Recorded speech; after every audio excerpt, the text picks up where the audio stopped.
Opa, fala aí. Ah, Essa semana que passou e esse ano inteiro, agora é dia. Que dia é hoje? Hoje é dia 10 de fevereiro. Esse início de ano eu tô me permitindo um pouquinho mais conhecer algumas coisas que eu quero conhecer e, tipo, ir na praia e essas coisas. E esse sábado eu acabei por ir no. Fui dar uma surfada com um amigo meu do curso, que é bem gente boa e meio focado, percebi que ele é bem focado, então ele sabe surfar, a gente foi surfar. E sinto feliz em surfar e tudo mais, e desenvolver laços, e fui em Dewey Beach, e daí já conheci o Wormhole lá também, inclusive tô tudo queimado de sol de ir no Wormhole, e fico feliz de ter conhecido lá, e acabei voltando na Wharf ali no, no Opera House, e daí fui conhecer esse museu australiano aqui. E daí o museu australiano conta a história da Austrália no início e por consequência o desenvolvimento dos aborígenes, né? E eles fazem essa ligação bem forte no tema dos aborígenes. E claro que tem o viés dos europeus serem os invasores, né? Mas claro que eu não me afeto tanto por isso, porque acabei de ler como é que é? A Humanidade contra o Caos do Dan Carlinhon. Ai, não me lembro. Mas enfim, que é toda a história da humanidade desde a Idade do Bronze até a queda do Império Romano, a queda do Império Romano 2, 3, a queda de Constantinopla e blá blá blá.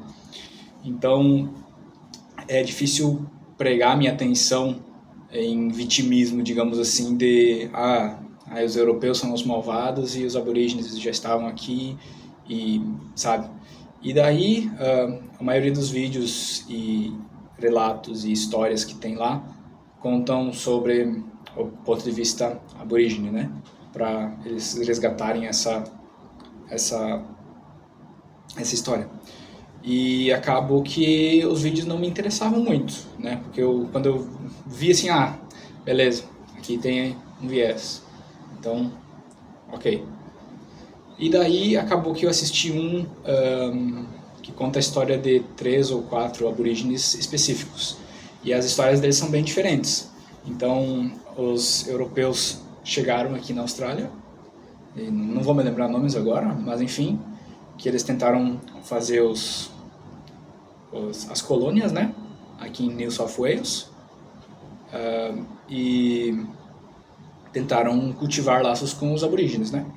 E daí os aborígenes tiveram aquelas lutas e tudo mais, e tiveram uma luta e acabou que um aborígene se filiou, digamos assim, aos europeus, né? E claro que, assim, como para os romanos os bárbaros eram um povo alienígena, é como se você fosse, hoje a gente encontrasse alienígenas, né? Pro Império Romano, os bárbaros, eles entraram numa floresta lá e acharam seres humanos que para eles não fazia sentido nenhum. E pro aborígene, o europeu chegando em caravelas, isso é completamente alienígena também. Então, não é questão de ser certo ou errado, mas daí tem o relato desse aborígene que se filiou aos europeus e manteve amizade com eles, e daí tem o relato dos rebeldes, né? E a gente eu tendo a ficar às vezes muito do lado dos rebeldes por questões psicológicas de rebeldia, do rock, essas coisas assim, que estão presentes comigo desde o início, né? Desde minha tenra infância.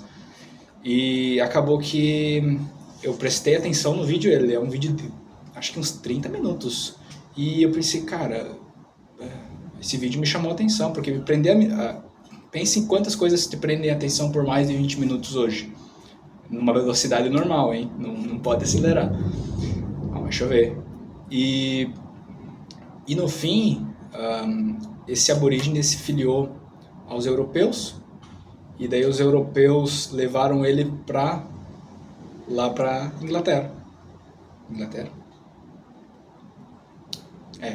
Enfim, lá para Europa. E daí, pense na mente do aborígene como era. Isso na cabeça dele. Ele aprendeu a língua, né, e tudo mais.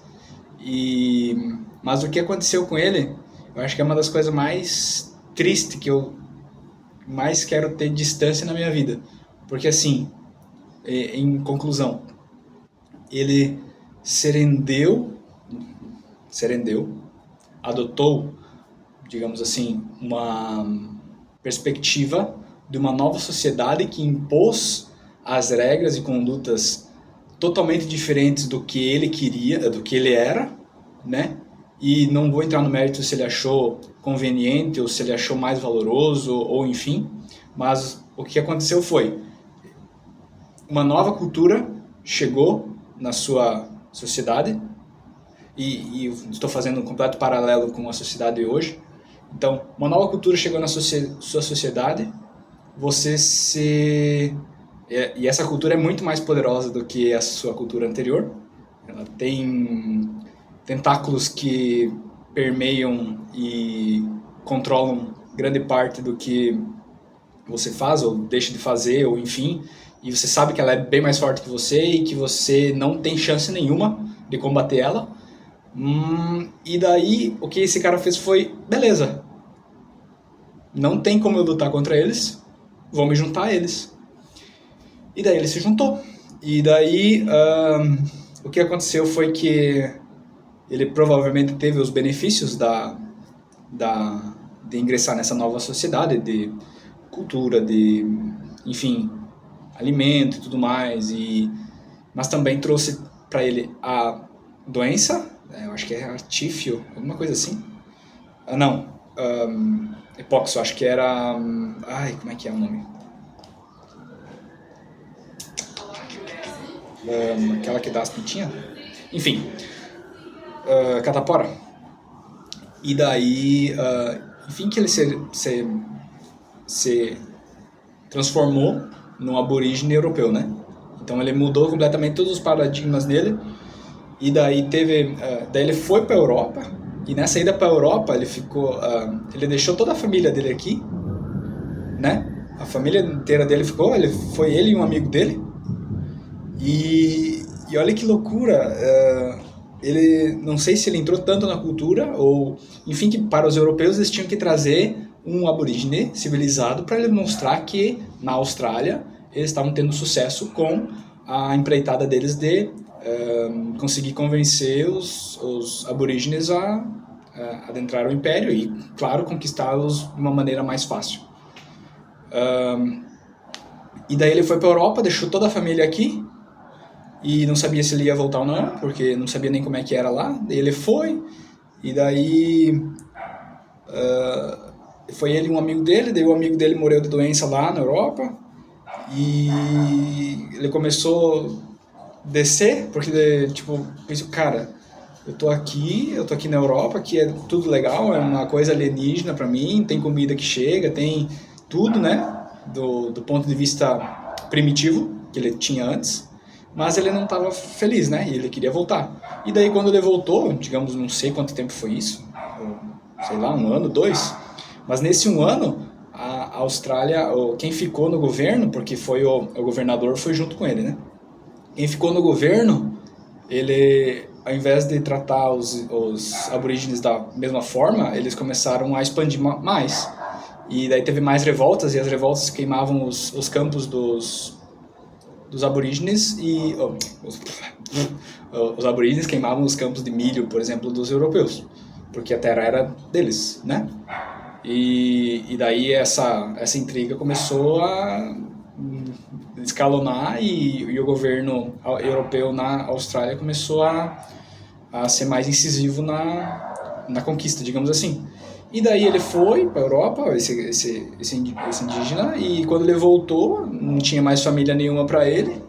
E a mulher dele casou com outro lá, e foi, e daí ele ficou na colônia lá, e daí ele via que o povo dele estava, digamos que escravizado pelos europeus, porque eles viviam nas ruas, e o povo europeu também incentivou a bebida alcoólica, então eles já estavam, digamos que fugindo da realidade, né? Então eles viviam em condição de rua. E daí ele voltou e a Austrália já não era mais a mesma para ele.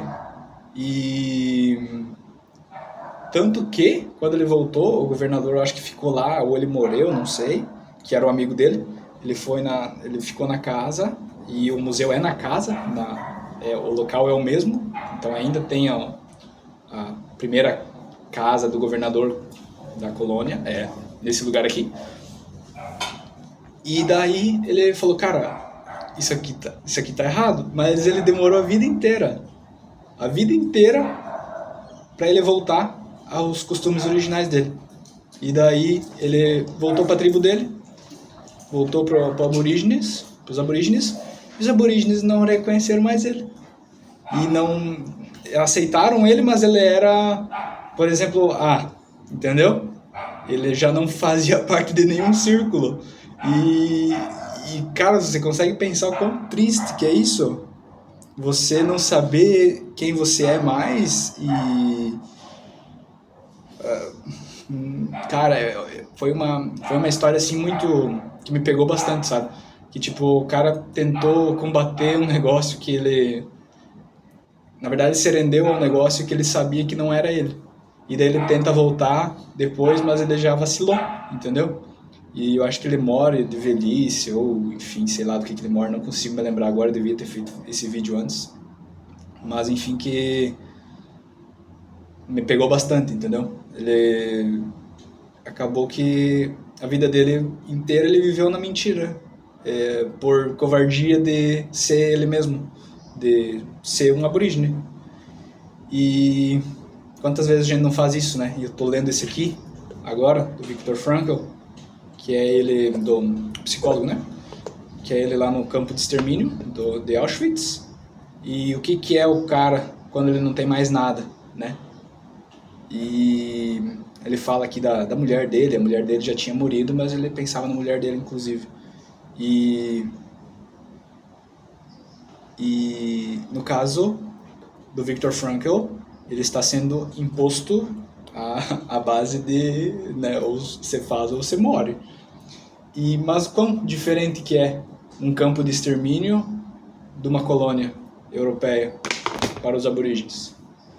Será que você está fazendo a mesma coisa hoje? E eu pergunto para mim mesmo também, será que eu estou me rendendo ao fútil e ao fácil de fazer, ao invés de ser sincero e simplesmente fazer o que precisa fazer? Ou, enfim, ou é só covardia, ou enfim, e como a história de Jonas e a baleia, se você omite, o inferno te pega de qualquer jeito, né? Então, não importa se mas depende, não consigo lutar, não interessa. Você vai se danar de qualquer jeito, meu. Só queria deixar essa reflexão aí que eu acabei pensando, com os meus pensamentos meio pesados esse final de semana por conta disso. E talvez sirva para um futuro. Enfim, só queria tentar expressar e ver se eu consigo expressar esse pensamento de uma forma clara e objetiva, que nem sempre eu consigo. E principalmente em inglês, porque... né? Mas enfim, é isso aí. Valeu.